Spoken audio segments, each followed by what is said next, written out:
Hello friends. इसके पहले lecture में हम लोगों ने देखा था ग्लूकोज और फ्रुक्टोज का स्ट्रक्चर कैसा होता है। तो आज के लेक्चर में हम लोग थोड़ा सा इनका डिटेल स्ट्रक्चर देखेंगे। देखिए, यहाँ पर हम लोगों ने ग्लूकोज का स्ट्रेट चेन स्ट्रक्चर देखा था। सिमिलरली फ्रुक्टोज का भी देखा था। दोनों में डिफरेंस ये था कि ग्लूकोज में यहाँ पर OH होता है सेकंड नंबर के कार्बन पे, और फ्रुक्टोज में जो है सेकंड नंबर के कार्बन पे कीटोनिक ग्रुप होता है। बाकी ये दोनों एक दूसरे के स्ट्रक्चरल आइसोमर्स है, लेकिन उनकी फिजिकल प्रॉपर्टीज टोटली डिफरेंट होती है। अभी आज के लेक्चर में हम लोग देखेंगे कि ये जो है, ये रिंग स्ट्रक्चर भी दिखाते हैं, जिसको हम लोग क्लोज्ड चेन स्ट्रक्चर बोलेंगे, और एक होता है ओपन चेन स्ट्रक्चर। तो ये दोनों के देखेंगे हम लोग, ग्लूकोज के और फ्रुक्टोज के। तो चलिए स्टार्ट करते हैं, देखते हैं open chain structure of glucose. तो इसको कंफर्म कैसे किया गया वो हम लोग देखेंगे। जो कंस्टिट्यूशन है ग्लूकोज का, उसको डिराइव किया है from the consideration of facts which are outline as follows. देखते हैं कैसे है। देखिए, सबसे पहला जो मॉलिक्यूलर फॉर्मूला है वो है उसका C6H12O6, और इसमें एक अल्डेहाइडिक ग्रुप प्रेजेंट होता है। ये कैसे कंफर्म किया? देखिए, जो ग्लूकोज है वो रिएक्ट होते हैं हाइड्रोजन साइनाइड के साथ, जिससे हमको साइनोहाइड्रिन मिलता है। तो और दूसरी बात, जो हाइड्रोक्सिल अमीन है उससे हमको मिलता है ऑक्सीन। और अगर हम लोग इक्विमोलर क्वांटिटी यूज करते हैं फिनिल हाइड्रेजिन की, तो इससे हमको मिलता है फिनिल हाइड्राजोन। तो ये जो तीन रिएक्शन देखे हम लोगों ने, साइनोहाइड्रिन बनाना हो या फिर ऑक्सीन बनाना हो या फिर फिनिल हाइड्राजोन बनाना हो, ये सारी की सारी प्रॉपर्टीज सिर्फ अल्डेहाइडिक ग्रुप ही शो कर सकते हैं। तो ये जो रिएक्शंस है, ये रिएक्शन क्लियरली इंडिकेट करते हैं कि वहां पर कार्बोनिल ग्रुप प्रेजेंट है CO के फॉर्म में। ये देख सकते हैं आप रिएक्शन C6H12O6 की HCN के साथ, NH2OH के साथ और फिनिल हाइड्राजिन के साथ। तो प्रोडक्ट जो बने हैं साइनोहाइड्रिन, ऑक्सीन और फिनिल हाइड्राजोन। अगर हम इसका माइल्ड ऑक्सीडेशन करते हैं ब्रोमीन वाटर के साथ, तो हमको ऐसा दिखता है कि जो ग्लूकोज है वो ग्लूकोनिक एसिड में कन्वर्ट हो गया।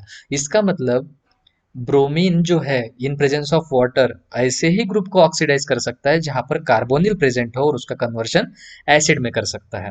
तो यहाँ पर हमको क्लियरली दिखता है कि यहाँ पर ग्लूकोज में अल्डेहाइडिक ग्रुप है। इसका मतलब पहली कंफर्मेटरी टेस्ट हो, पहला तो उसका मॉलिक्यूलर फॉर्मूला हो गया, दूसरी उसकी कंफर्मेटरी हो गई कि वहां पर अल्डेहाइडिक ग्रुप प्रेजेंट है। तीसरा हम देखते हैं presence of SOH group, sorry SOH नहीं, -OH ग्रुप। देखिए, एसिटिक अनहाइड्राइड के साथ इन प्रेजेंस ऑफ अगर हम लोग पायरिडीन यूज कर सकते हैं, या फिर ग्लूकोज, सॉरी, अगर हम लोग पायरिडीन के साथ एसिटिक अनहाइड्राइड यूज करते हैं, तो ग्लूकोज के पेंटा एसिटेट फॉर्म होता है। पेंटा एसिटेट का मतलब एक ग्लूकोज मॉलिक्यूल में 5 एसिटिक अनहाइड्राइड के मॉलिक्यूल लगे हैं। तो इसका मतलब ये ऐसा शो करता है कि वहां पर टोटल 5 हाइड्रोक्सिल ग्रुप प्रेजेंट है। क्यों ऐसा? क्योंकि एक एसिटिक अनहाइड्राइड ग्रुप एक ही OH ग्रुप को एसीटेट में कन्वर्ट कर सकता है। तो यहाँ पर टोटल पेंटा एसीटेट फॉर्म हुआ है, इसका मतलब वहां पर 5 हाइड्रोक्सिल ग्रुप थे। रिएक्शन आप देख सकते हो, ये जो ग्लूकोज दिया है, OH जो है 5, वो अलग से दिखाया गया स्ट्रक्चर में, और 5 एसिटिक अनहाइड्राइड मॉलिक्यूल यूज किए हैं। तो वहां पर पेंटा एसिटेट जो OH है पूरे तरीके से रिप्लेस हो गए किससे? CH3COO से। और 5 एसिटिक एसिड मॉलिक्यूल मिले। क्यों? क्योंकि यहाँ पे जो OH था, OH का एक H जो है वो H CH3COO के साथ चला जाएगा, तो वहां पर एसिटिक एसिड बनाएगा। अ glucose is not easily hydrated, which hydroxyl group must be attached to a different carbon atom because organic compounds with two hydroxyl groups attend to a single carbon atom usually lose water to produce a carbonyl group। देखिए, यहाँ पर जो glucose है, glucose को हम लोग dehydrate नहीं कर सकते। इसका मतलब वहां से वाटर मॉलिक्यूल हम लोग बाहर नहीं निकाल सकते। तो इसका मतलब जो है, इसका मतलब यही होता है कि जितने भी हाइड्रोक्सिल ग्रुप है, वो हाइड्रोक्सिल ग्रुप, हर एक हाइड्रोक्सिल ग्रुप हर डिफरेंट कार्बन एटम को अटैच होगा। ऐसा क्यों? क्योंकि अगर दो हाइड्रोक्सिल ग्रुप एक ही सिंगल कार्बन एटम पे प्रेजेंट होते हैं, तो वहां से वाटर मॉलिक्यूल बाहर निकलता है। जैसे कि आप लोग यहाँ पर देख सकते हैं, एक ही कार्बन को अगर दो OH ग्रुप है, तो यहाँ से वाटर मॉलिक्यूल बाहर निकल जाएगा, तो वो कार्बोनिल में कन्वर्ट होगा। लेकिन जो ग्लूकोज है, ग्लूकोज में ऐसा नहीं होता है। इसका मतलब ग्लूकोज में जो OH प्रेजेंट है वो सिंगल कार्बन एटम पे प्रेजेंट नहीं है। और उसके बाद देखते हैं oxidation of glucose with nitric acid. देखिए, ऑक्सीडेशन किया है ग्लूकोज का नाइट्रिक एसिड के साथ, हमको ग्लूकानिक एसिड मिलता है, gluconic acid, a dicarboxylic acid with the same number of carbon atoms as glucose. देखिए, इस जो एसिड बना है यहाँ पर, वो डाइकार्बोक्सिलिक एसिड है। सेम नंबर ऑफ कार्बन रहेंगे, लेकिन यहाँ पर सिर्फ दो ही सीओएच प्रेजेंट रहेंगे। तो जो अल्डेहाइडिक ग्रुप है ग्लूकोज में प्रेजेंट है, तो वो उससे जो है एक कार्बोक्सिल ग्रुप बनेगा, और जो अनदर कार्बोक्सिल ग्रुप बनता है वो बना होगा oxidation of primary alcoholic group से। इसका मतलब जो दो सीओएच मिले हैं हमको, एक मिला है इस अल्डेहाइडिक से और दूसरा मिला है प्राइमरी अल्कोहल से। उसके बाद इसका मतलब ये भी कंफर्म करता है कि वहां पर एक प्राइमरी अल्कोहलिक ग्रुप है और दूसरा अल्डेहाइडिक, जो हम लोग ऊपर कंफर्म कर चुके हैं। उसके बाद प्रेजेंस ऑफ स्ट्रेट चेन। अब स्ट्रेट चेन कैसे कंफर्म होती है वो देखते हैं। देखिए, ग्लूकोज का अगर हम लोग रिडक्शन करते हैं, रिडक्शन करना मतलब जितने भी ऑक्सीजन वहां पर प्रेजेंट है सारे के सारे बाहर निकल देना। ये हम लोग कर सकते हैं in presence of hydroiodic acid, मतलब एच। लेकिन एच तब तक काम नहीं करेगा जब तक उसके साथ में हम लोग रेड फास्फोरस यूज नहीं कर सकते। तो उससे हमको मिलता है 2 iodo hexane at 100 degree Celsius. इसका मतलब इसकी हीटिंग करनी है हमको 100 डिग्री सेल्सियस पे। तो हमको मिलता है पहले 2 आयोडो हेक्सेन, और उसके बाद मिलता है हमको n hexane at prolonged heating. अगर उसको हीटिंग कंटिन्यू करेंगे तो हमको मिलता है एन हेक्सेन। ये जो रिएक्शन है वो रिएक्शन इंडिकेट करते हैं कि वहां पर टोटल 6 कार्बन एटम प्रेजेंट है, वो भी सारे के सारे स्ट्रेट चेन में। देखिए, ग्लूकोज को हीट किया एच और पी के प्रेजेंस में, तो हमको मिला है 2 आयोडोहेक्सेन, और 2 आयोडोहेक्सेन को भी फिर से हम लोग रेड्यूस करते हैं तो ये आयोडीन भी चला जाएगा, वहां पर हाइड्रोजन चला जाएगा, तो हमको मिलेगा एन हेक्सेन। इसका मतलब अगर ये रिंग फॉर्म में होता तो हमको साइक्लोहेक्सेन मिलता था, लेकिन अगर एन हेक्सेन मिला है तो ऑब्वियस है ये सारा का सारा स्ट्रेट चेन वहां पर प्रेजेंट है। स्ट्रक्चर ऑफ ग्लूकोज अभी उसके बाद कंफर्म होता है, देखते हैं कैसे। From the above observation it can be concluded that, सबसे पहली चीज, ग्लूकोज में एक स्ट्रेट चेन रहेगी 6 कार्बन की। तो काउंट कर लेंगे हम लोग, 1 2 3 4 5 और 6, यानी टोटल 6 कार्बन एटम प्रेजेंट हो गए यहाँ पर।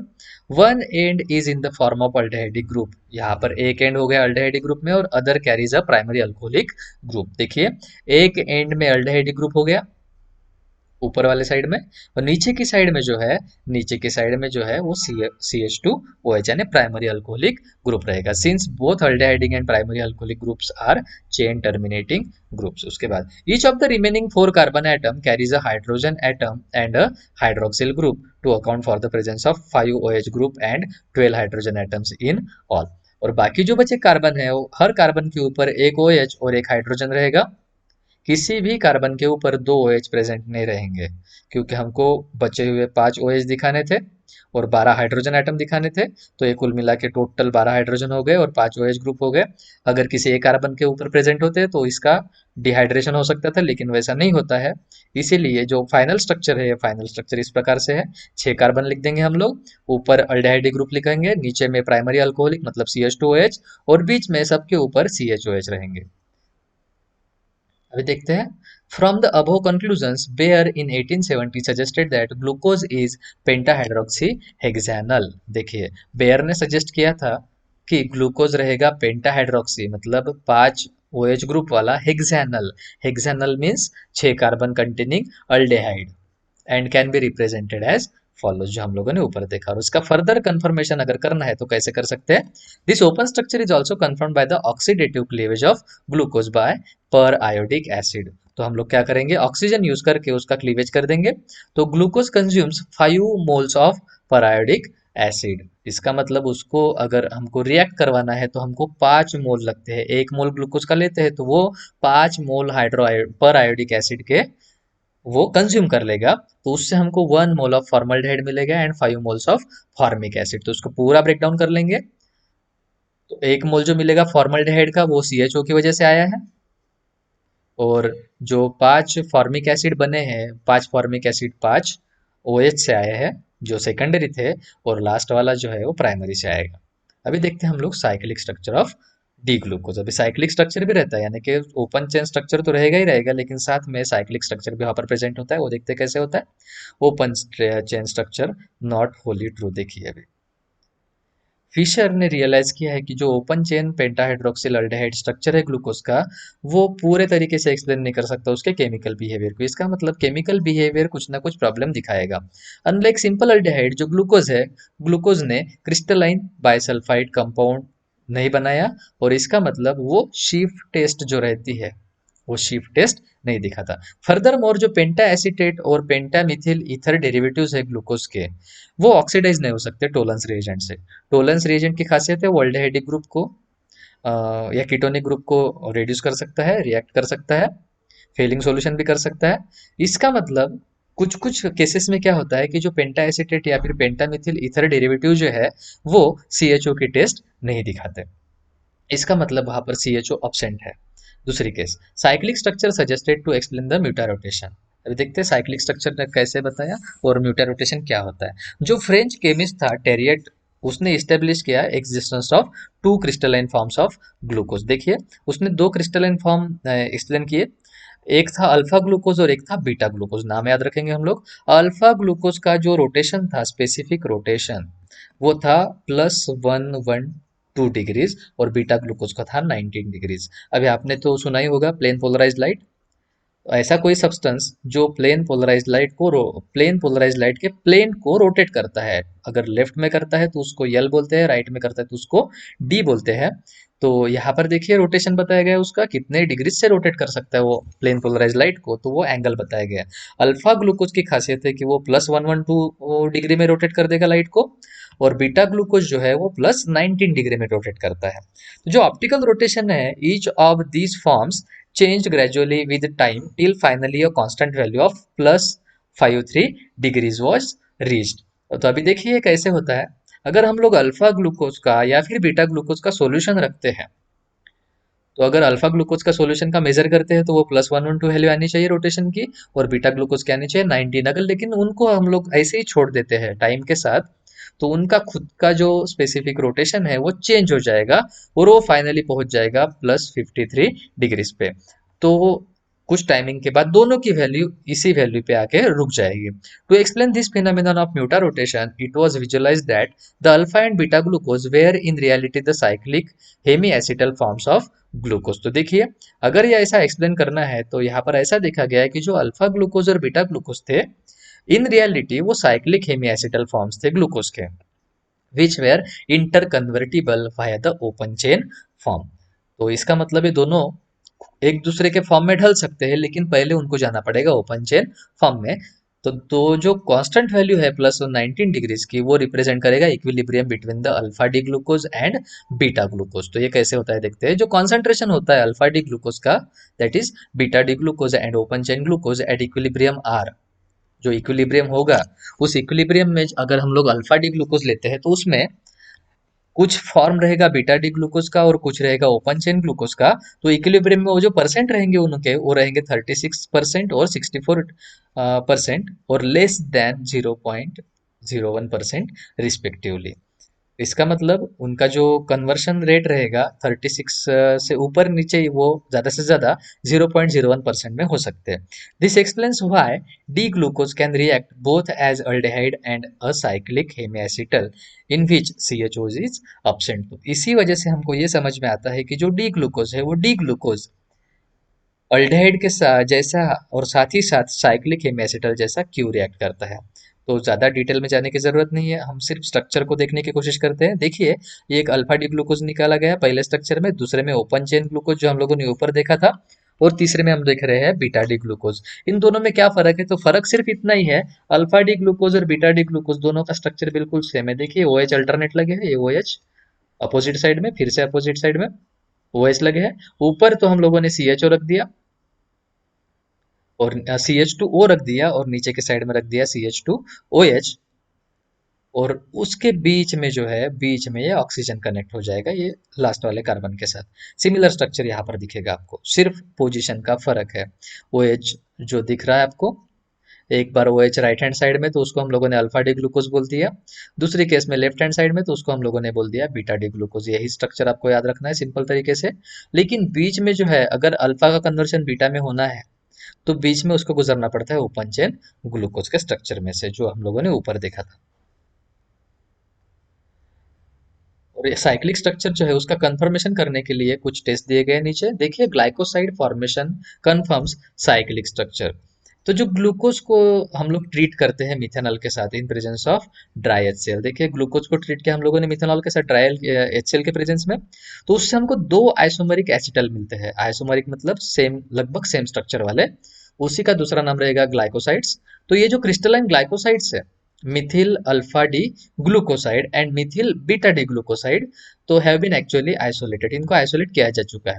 These are optically active but do not give any of the reactions of free CHO group. देखिए ये दोनों जो है मिथिल अल्फा डी ग्लूकोसाइड और मिथिल बीटा डी ग्लूकोसाइड, ये दोनों के दोनों जो है फ्री CHO ग्रुप के जो रिएक्शंस है वो नहीं दिखा सकते, लेकिन ऑप्टिकली एक्टिव है। Evidently the two glycosides are the methyl derivatives of alpha and beta D glucose. ये मिथिल डेरिवेटिव है, इसका मतलब वहां पर एक जो ग्रुप है CHO ग्रुप या फिर OH ग्रुप, वो मिथिल से रिप्लेस हो चुका है।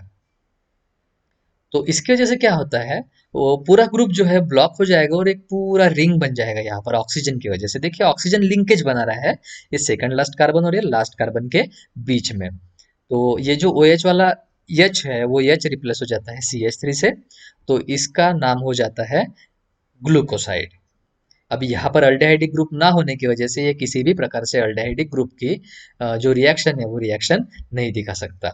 सिमिलर रिएक्शन नीचे देख सकते हैं हम लोग, ये देखिए यहाँ पर नाम में थोड़ा कंफ्यूजन है, ये अल्फा डी ग्लूकोज था तो ये अल्फा डी ग्लूकोसाइड है, यहाँ पर बाय मिस्टेक बीटा लिखा है, और यहाँ पर मिथिल चाहिए नाम में, इनहिल कुछ तो भी लिखा है, ये मिथिल चाहिए।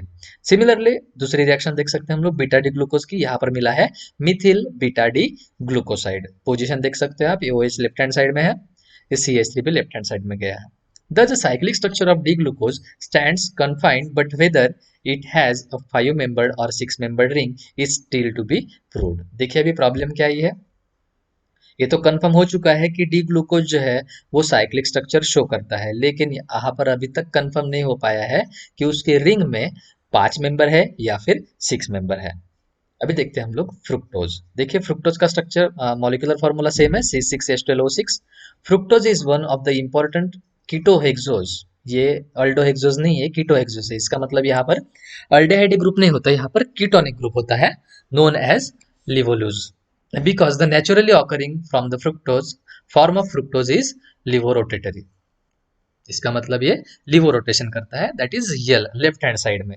Fructose is found along with glucose in juices of ripe fruits and in honey. इसका मतलब ये ग्लूकोज के साथ साथ ही हमको मिलता है, जो पके हुए फल है उनमें भी प्रेजेंट होता है और हनी में भी।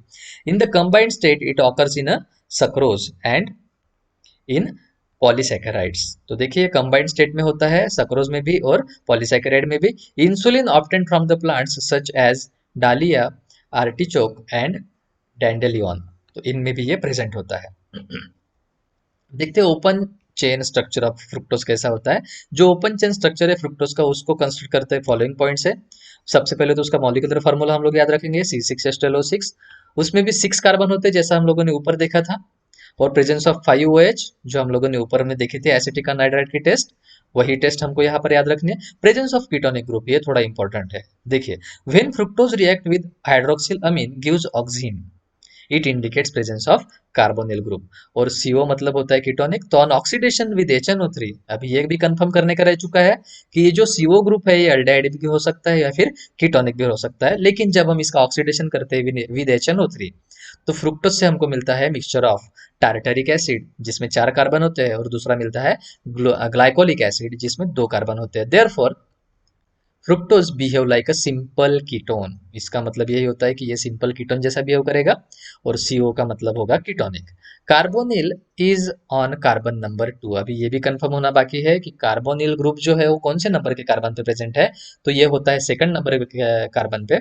कैसे होता है वो देखते हैं। देखिए fructose forms cyanohydrins which upon hydrolysis and subsequent reduction with HI and red phosphorus yields 2-methyl hexanoic acid. तो देखिए जो फ्रुक्टोज है, फ्रुक्टोज साइनोहाइड्रिन बनाता है, जिसका अगर हम लोग हाइड्रोलाइसिस करते हैं और उसके बाद रिडक्शन करते हैं HI के साथ और रेड फॉस्फोरस के साथ, तो उससे हमको 2-methyl हेक्सानोइक एसिड मिलता है। Since the COH has appeared in the place of CN, देखिए COH जो है CN के प्रेजेंस में आएगा, और उसके बाद वो बॉन्डेड हो जाएगा कार्बन नंबर 2 के साथ इन साइनोहाइड्रिन। इसका मतलब जो कार्बोनिल है वो कार्बोनिल 2 पे ही प्रेजेंट है। अभी ऐसा क्यों, देखते हैं। देखिए यहाँ पर सीओ एचसीएन की जब रिएक्शन हुई तो ये कार्बन का बॉन्ड ब्रेक हो गया, एक साइड में ओएच बन गया, दूसरी साइड में सीएन। जब इसके ऊपर वाटर की रिएक्शन की है तो ये सीएन जो है सीओएच में कन्वर्ट हो गया। तो उसके बाद फिर से इसके ऊपर मिथिल की रिएक्शन किए तो उसके बाद ये 2 मिथिल हेक्सानोइक एसिड बना। लेकिन यहाँ पर जो COOH है सेकंड नंबर के कार्बन पे बना है, तो ये कंफर्म करता है कि जहां पर COOH है वहीं पर पहले CO प्रेजेंट होगा। इसका मतलब CO सेकंड नंबर के कार्बन पे प्रेजेंट है। अभी ओपन चेन स्ट्रक्चर देखिए, from the above consideration it is clear that fructose contain 6 carbon. ये तो कंफर्म हो चुका है, स्ट्रेट चेन है क्योंकि वहां पर हेक्सेन बना है। और कीटोनिक ग्रुप जो है वो सेकंड नंबर के कार्बन पे है, और उसके बाद 5OH ग्रुप है बाकी कार्बन के ऊपर। तो supplying hydrogen atom to these carbons to satisfy their tetravalency the open chain structure of fructose can be written as. तो देखिए उसको हॉरिजेंटली भी लिख सकते हैं, वर्टिकली भी लिख सकते हैं। कुछ नहीं करना है हमको, 6 कार्बन हम लोगों को चेन में लिखने हैं। एक कार्बन के ऊपर सेकंड नंबर के कार्बन के ऊपर CO लिख देना है, बाकी सारे कार्बन के ऊपर हमको एक एक OH लगा देना है, और वैलेंसी सेटिस्फाई करने के लिए हाइड्रोजन लगा देना है। तो ये हो गया स्ट्रक्चर उसका। अभी हम लोग देखते हैं साइक्लिक स्ट्रक्चर ऑफ फ्रुक्टोज, ये कैसे कंफर्म करते लेते हैं, देखते हैं। तो जैसे कि हम लोगों ने देखा है डी ग्लूकोज में, उसी तरीके से to explain its dual behaviour 6 membered hemiketal, अभी वहां पर हेमी एसिटल था, यहाँ पर 6 मेंबर वाला हेमी कीटल हम लोग यूज करेंगे ring structure, was proposed for D glucose.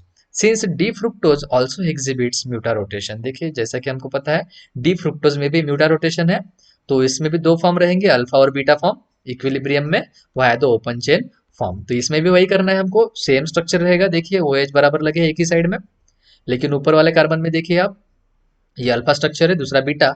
Alpha और बीटा में उनकी पोजीशन चेंज हो चुकी है, बाकी स्ट्रक्चर जो है एज इट इज रहेगा। और बीच में जो है ओपन चेन स्ट्रक्चर बनता है डी फ्रुक्टोज का, जिसमें सेकंड नंबर के कार्बन पे ओ प्रेजेंट रहे, CO प्रेजेंट रहेगा। इनके रोटेशन याद रखेंगे हम लोग, इसका है 21 डिग्रीज, और इसका अल्फा का 21 है, और बीटा का 133। वहां पर हम लोगों ने देखा था एक का था 112 या 119, एक मिनट, उनकी वैल्यूज हमको याद रखनी पड़ेगी हर बार।